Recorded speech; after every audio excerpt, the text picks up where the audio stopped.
কারো রাজনৈতিক মতাদর্শের কারণে অথবা কারো ধর্মীয় মতাদর্শের কারণে কোনো অবস্থাতেই তার উপর অত্যাচার করা যাবে না।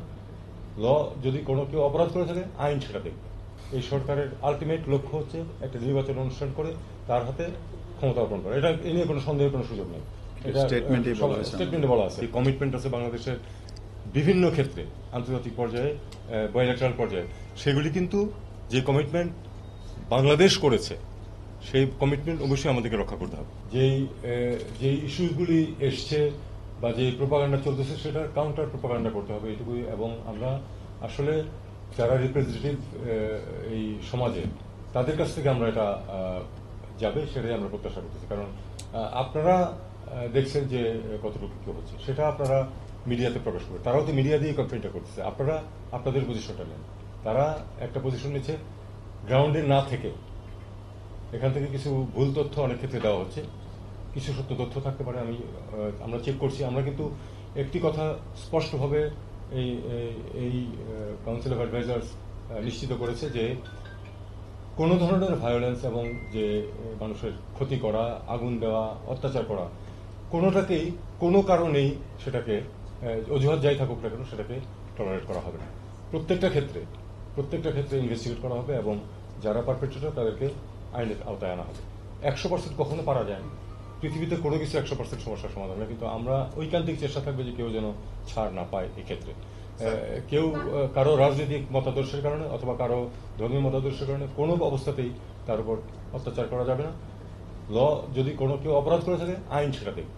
এই সরকারের আলটিমেট লক্ষ্য হচ্ছে একটা নির্বাচন অনুষ্ঠান করে তার হাতে ক্ষমতা অর্পণ করা। এটা এ নিয়ে কোনো সন্দেহের কোনো সুযোগ নেই। এটা স্টেটমেন্টে বলা আছে। এটা বিষয়টা হচ্ছে এখানে যে আমরা সময় এর ব্যাপারে বলছি না এই জন্য যে এখন যে সিচুয়েশন চলছে আগামী 1 মাস হচ্ছে ফায়ার ফাইটিং জব, যে এটাকে লাইনে নিয়ে আসা, নিরাপত্তা নিশ্চিত করা, স্বাভাবিক জীবনযাপন যেন শুরু করতে পারে, অর্থনৈতিক কর্মকাণ্ড যেন শুরু হয়, এটা হলো আগামী 1 মাসের কাজ। তারপরে প্রশ্ন আছে যারা এই পরিবর্তন এনেছে তাদের তো কিছু পয়েন্টস আছে। তারা এতগুলি জীবন তারা যে দিয়েছে সেটা কি ওই আবার সেই পূর্বাবস্থায় ফিরে যাওয়ার জন্য? অবশ্যই না। কাজেই কিছু রিফর্মের প্রয়োজন হবে।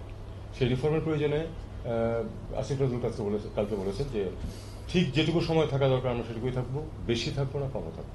আমি এই কথাটাই আবার রিপিট করছি, যেটুকু প্রয়োজন পড়বে সময় সেটুকু আমরা থাকতে হবে এবং রিফর্মগুলি অন্তত পথে এনে দিয়ে যেতে হবে। সবকিছু কেউ করে দিতে পারে না, কিন্তু যেন তাদের মৌলিক যে চাহিদাগুলো আমাদের এই ইয়াং জেনারেশনে আছে সেটা যেন সেদিকে যেন যায় সেটুকু আমাদের ব্যবস্থা করে দিয়েছে। আমরা কিন্তু কোনো কিছু অ্যাবান্ডন করছি না। আমরা কিন্তু প্রত্যেকটা বিষয় এটাও আমরা উল্লেখ করেছি, যার সাথে যে ধরনের চুক্তি আছে, যে কমিটমেন্ট আছে বাংলাদেশের বিভিন্ন ক্ষেত্রে, আন্তর্জাতিক পর্যায়ে, বাইল্যাটারাল পর্যায়ে, সেগুলি কিন্তু যে কমিটমেন্ট বাংলাদেশ করেছে সেই কমিটমেন্ট অবশ্যই আমাদেরকে রক্ষা করতে হবে। তারপরেও আমরা তো চেষ্টা করবো যে আমাদের স্বার্থ যাতে আরো এগিয়ে যায় সেটা আমরা সবসময় চেষ্টা করবো। যেখানে আমরা মনে করবো যে এখানে আমাদের স্বার্থ কিছুটা বিঘ্নিত হয়েছে অথবা যে আমাদের অ্যাডিকুয়েটলি আমাদের স্বার্থ দেখা হয় না, সেখানে আমরা অবশ্যই চেষ্টা করবো সেটা। তবে এমন নয় যে এই ইস্যুগুলি থেমে আছে। আমরা কিন্তু বিভিন্ন ফোরামে, বিভিন্ন মিটিংয়ে সেগুলিতে আমাদের অবস্থান, আমাদের পার্টিসিপেশন এবং আমাদের অবস্থান ব্যাখ্যা করা এগুলি কিন্তু চলতে থাকে। মানে আমাদের লেবার ল অ্যামেন্ডমেন্ট ওয়েস্টার্নদের একটা বড় কনসার্ন ছিল, আছে কি এটা? আজকে না, এটা নিয়ে আমি বললাম তো তাদের ওভারঅল অ্যাটমসফিয়ারটা ছিল খুবই পজিটিভ। তারাও জানে যে আজকে কালকে 7 দিন 1 মাসের মধ্যে এইসব সমস্যার সমাধান করা যাবে না। আমি তাদেরকে এটা কথা বলেছি যে আমাদের প্রায়োরিটি একটা লিখিত আছে, আপনারা যখন এটা দেওয়া হবে তখন আপনারা দেখতে পাবেন।